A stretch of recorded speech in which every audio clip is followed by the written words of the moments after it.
반갑습니다, 여러분. 오늘은 13주차로 양극화와 갑질에 관해서 이야기를 하려고 합니다. 우리 교수계획표에 보면 이제 12주차로 되어 있는데, 지금 이제 교수계획표에 나와 있는 대로 양극화, 그 다음에 이슬람 혐오에 대한 이야기, 그 다음에 레짐, 체제에 대한 이야기, 동물 해방에 대한 이야기, 땅과 똥, 그리고 마지막으로 심판과 구원 이렇게 후반기에는 분량들이 조금 이제 주제들이 많아요. 그래서 여러분들이 강의를 잘 따라오시길 바랍니다.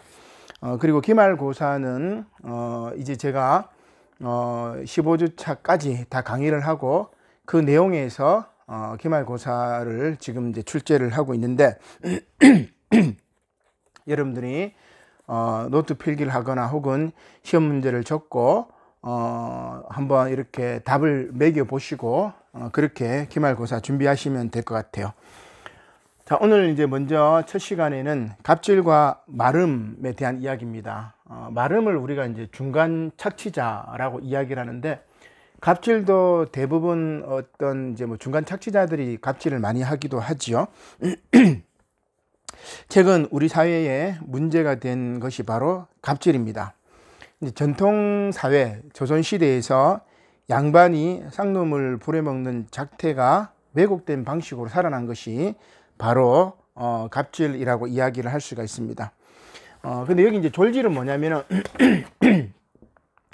양반이 상놈 뭐 이렇게 쓸게요. 조금 그렇긴 하지만 이거는 갑질이고, 그 다음에 상놈들끼리 서로 하는 것이 뭐냐면은 이게 졸질입니다. 이거는 이제 갑질이고.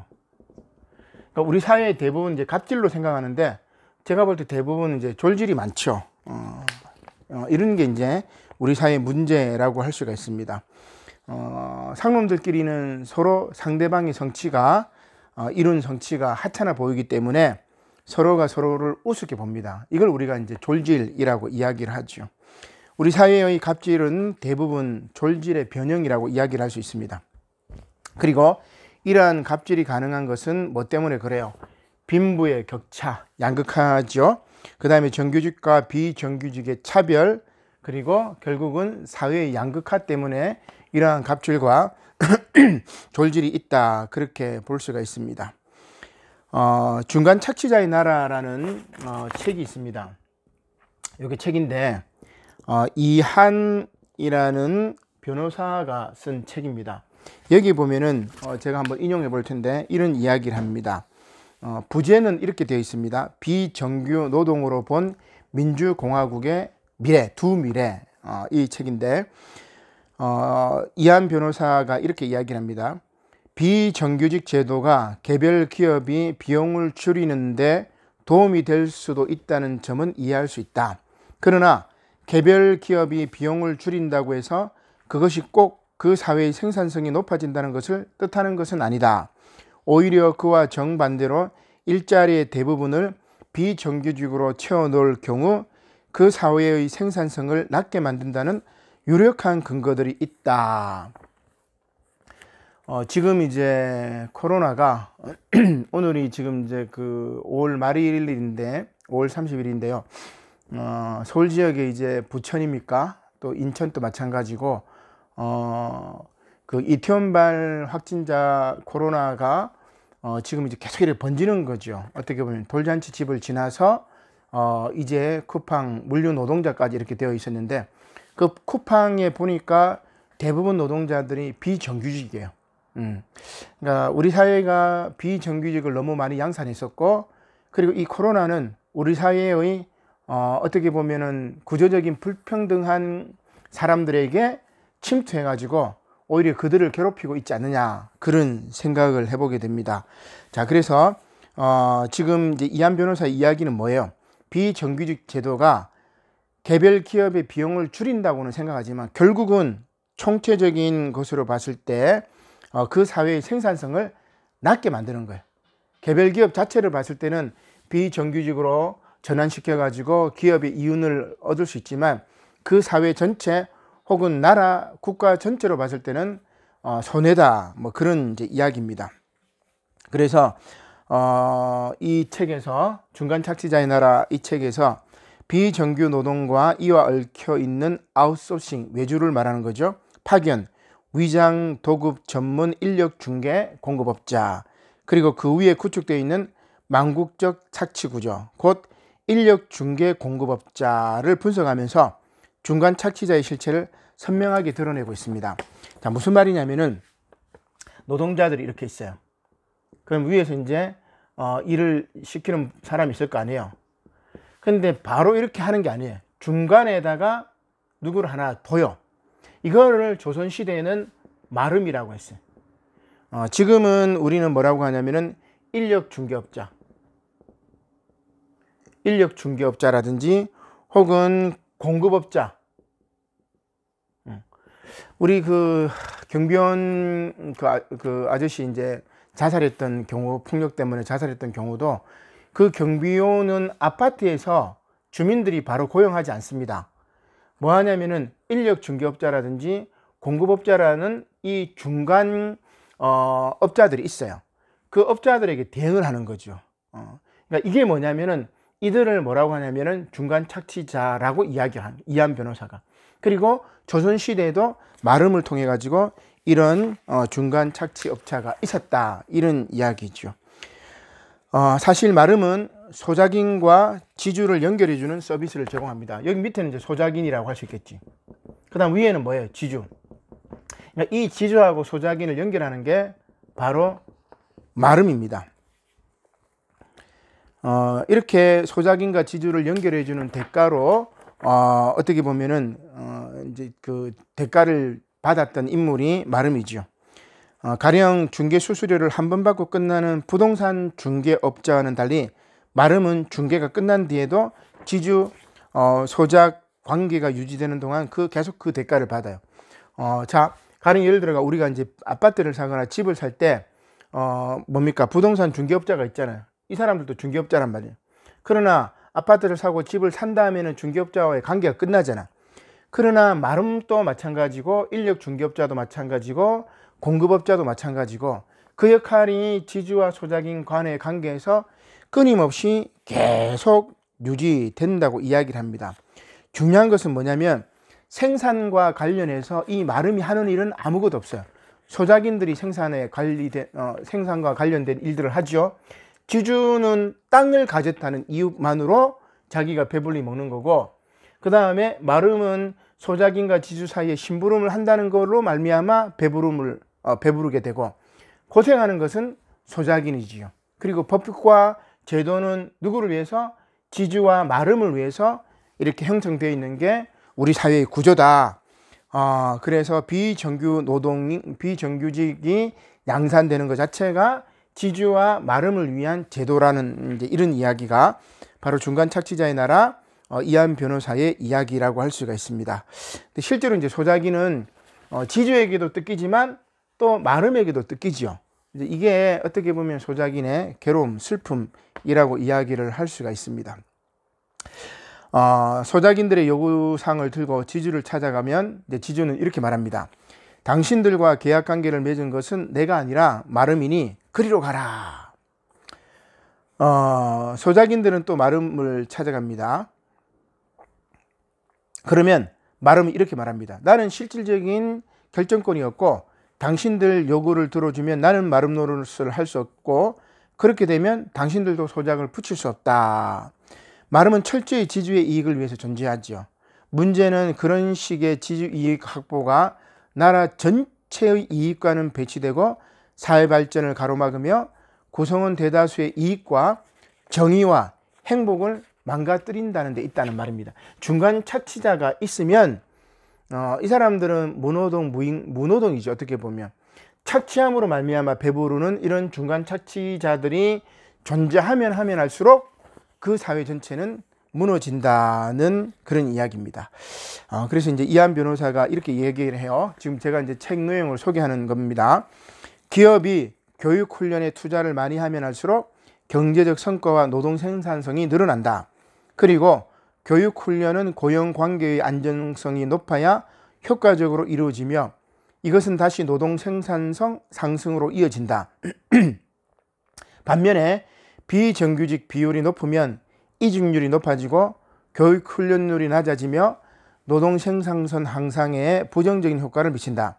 다시 말해 비정규직이 많아질수록 기업들의 생산성과 그 사회 전체의 생산성은 낮아진다. 뭐 쉽게 이해가 되겠죠. 그러니까 이런 중간 착취자들이 많아지고 또 이 노동자들이 비정규직이 많아질수록 그 사회의 생산성이 낮아지고 기업도 결국은 부정적인 영향을 받는다 이야기를 할 수가 있습니다. 근데 여러분 중요한 것은 헌법이나 근로기준법, 노동조합 및 노동관계조정법, 직업안전법 등은 이런 중간 착취를 금하고 있습니다. 놀랍죠. 하지만 이 원칙이 제대로 지켜지지 않고 있죠. 그러니까 법대로만 하면 되는데 우리나라가 법치주의가 아니라는 말이죠. 기가 막힌 것은 중간 인력 공급 업체는 마름처럼 생산을 위해 아무런 자체 기간 설비도 장비도 경영 계획도 노하우도 전문 기술도 없습니다. 단지 사용자 즉 원청 업체의 노동자 직접 고용과 관련 법적 규제를 회피하게 해주는 사실상의 인력 관리 대행 업체 역할을 하면서 번성하는 것이 바로 중간 착취자죠. 근데 옛날에는 군사 정권 때는 어떻게 했냐면은 이제 나라에서 뭐 어떻게 보면 이제 국가에서 기업에다가 기업에다가 일감을 던져줘요. SOC 사회 간접자본 사회에 이제 뭐 투자를 하고 뭐 터널을 뚫는다든지 도로를 넣는다든지 이런 SOC 사업을 할 때 그러면 바로 주면 되는데 노동자들에게 주면 되는데 그렇게 하지 않고 중간 착취자를 하나 만들죠. 중개업자를 하나 만듭니다. 대부분 그 군사정부에서 고위직을 하고 은퇴를 한 사람 혹은 부정부패로 잘린 사람들을 여기 대리 이제 인력 중개업자 회사를 하나 만들어요. 그러면 여기다가 투자를 하게 되면 여기서 다시 노동자들하고 연결해 가지고 이 기업 이 일들을 하게 되는 거죠. 이런 중간 착취 구조도를 계속해서 만들었던 것들이 권력의 역할이라고 할 수가 있습니다. 놀라운 말이죠. 결국은 얘네들도 먹고 살려면은 이 노동자들을 비정규직으로 바꿔 버려야 자신들이 이제 먹고 살 수 있다는 이야기입니다. 참 이제 놀라운 이제 그런 세상이었죠. 아마 여러분들도 이제 뭐 교사도 기간제 또 있고 또 회사에 가면 여러분 이제 정규직으로 채용되는 경우도 있지만 비정규직으로 채용이 됩니다. 그 모든 것들은 뭐예요? 결국은 중간 착취하는 사람들 때문이기도 하고 또 이 중간 착취자는 마름과 그 다음에 지주들과의 비리의 카르텔 때문에 한 80%가 이렇게 산다는 말이에요. 그러니까 10% 내지 한 20% 정도의 사람들을 위해서 80%가 희생당하는 그런 사회 구조라고 이야기를 할 수가 있습니다. 따라서 이한 변호사는 이렇게 얘기합니다. 결국 경제 효율성과 정의의 원칙을 만족시키려면 어떻게 편법을 동원하는 이렇게 편법을 동원하는 노동 착취를 타파하고 사회 전체의 생산성을 높여 그 결과물을 모두에게 이익이 되는 쪽으로 분배해야 한다. 모두에게 이익이 되는 공정한 협동의 조건을 구현하기 위해서는 증가된 생산물을 비정규 노동자처럼 불리한 여건에서 가장 많은 부담을 지는 이들에게 더 많이 배분해야 된다. 그러니까 전체 평균의 1.3배를 이 비정규직 노동자 밑에 사람들에게 줘야 된다는 그런 이야기죠. 이게 이제 정의의 원칙이라고 이야기를 할 수가 있습니다. 어떻게 보면은 실제로 이제 노동에 참여하지만 그 대가는 작은 사람들, 그들에게 진정한 노동의 대가를 주어야만이 우리 사회가 갑질이 없어진다.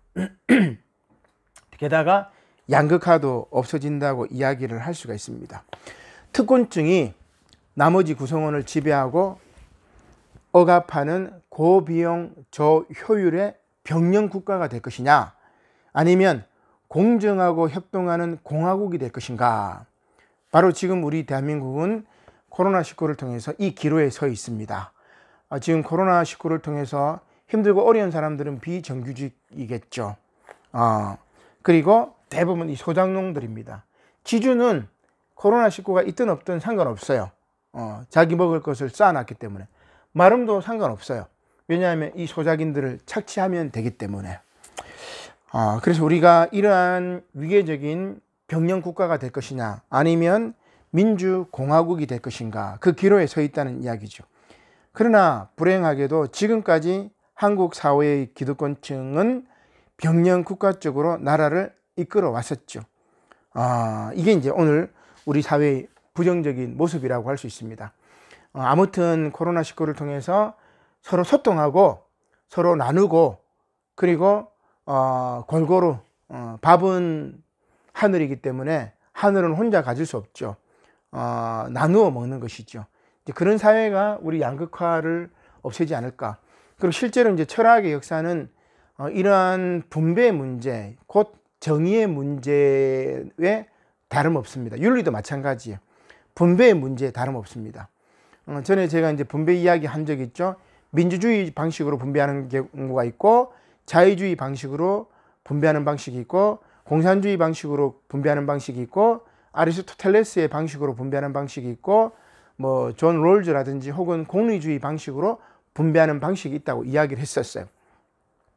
가령 이제 뭐 이 보드마카펜을 자유주의 방식으로 얘기하면 힘 있는 사람이 가지는 거죠. 능력 있는 사람이 가져버리면 돼요. 민주주의 방식은 다수결로 하니까 투표를 통해서 이걸 누가 가질 것인가. 그리고 공산주의 방식은 이게 필요한 사람, 가장 필요한 사람에게 주는 거죠. 공리주의는 이걸 통해 가지고 최대의 이윤을 낼 수 있는 사람, 최소한의 인풋을 넣어서 최대한의 아웃풋을 만들어낼 수 있는 사람에게 주는 것이죠. 그 다음에 이제 아리스토텔레스의 방식은 이 보드마크하고 가장 잘 어울리는 사람에게 주는 방식이겠죠. 그러니까 철학의 역사나 윤리의 역사는 결국은 뭐예요?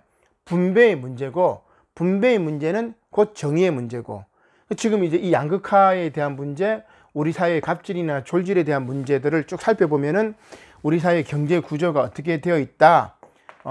중개업자들, 이들 때문에 이제 착취 구조가 생겼고, 또 이들 때문에 이제 비정규직이 양산이 되고, 뭐 그런 경우라고 할 수 있습니다. 물론 이제 우리 사회가 노동의 유연성이 필요해요. 4차 산업혁명이 되면, 혁명 시대가 되면은 평생 직장 뭐 이런 개념들이 많이 사라지긴 합니다.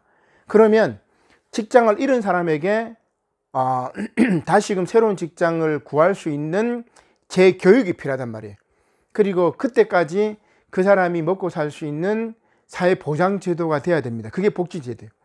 이제 북유럽 같은 경우는 일자리를 잃었을 때 우리는 이제 실업급여라고 하죠. 그게 뭐 한 120%까지 되는 경우도 있고, 월급보다 많은 경우도 있어요. 그 기간 또 5년이나 7년까지 되는 경우도 있고. 여러분, 이제 우리 사회도 그렇게 돼야 돼요. 우리는 실업급여가 뭐 길게는 7개월, 뭐 3개월 이 정도가 되는데, 노동의 유연성을 만들어내려면은 그 사람이 실직되었을 때 혹은 해고되었을 때 다른 직장을 갈 수 있는 교육기간을 보장해 줘야 되고, 또한 그 기간 동안 가족을 부양해서 먹고 살 수 있을 정도의 생계비가 지원이 돼야 돼요. 이제 그런 사회로 우리 사회가 포스트 코로나 이후에 구조적인 변화가 이루어지지 않으면 우리 사회 전체가 무너지는 거죠. 전체가 무너지진 않아요. 소작인들이나 어떻게 보면 이제 마른까지 무너지고, 지주들, 지금으로 치면 이제 재벌 대기업이겠죠. 이들만 살아남는 사회. 결국 이들이 무너지면 이 지주도 무너지는 건 똑같은 거예요. 그러니까 소통하고 공존해야 되는 것이 바로 이 갑질 중간 착취자의 나라를 변화시킬 수 있는 그런 계기라고 볼 수가 있습니다.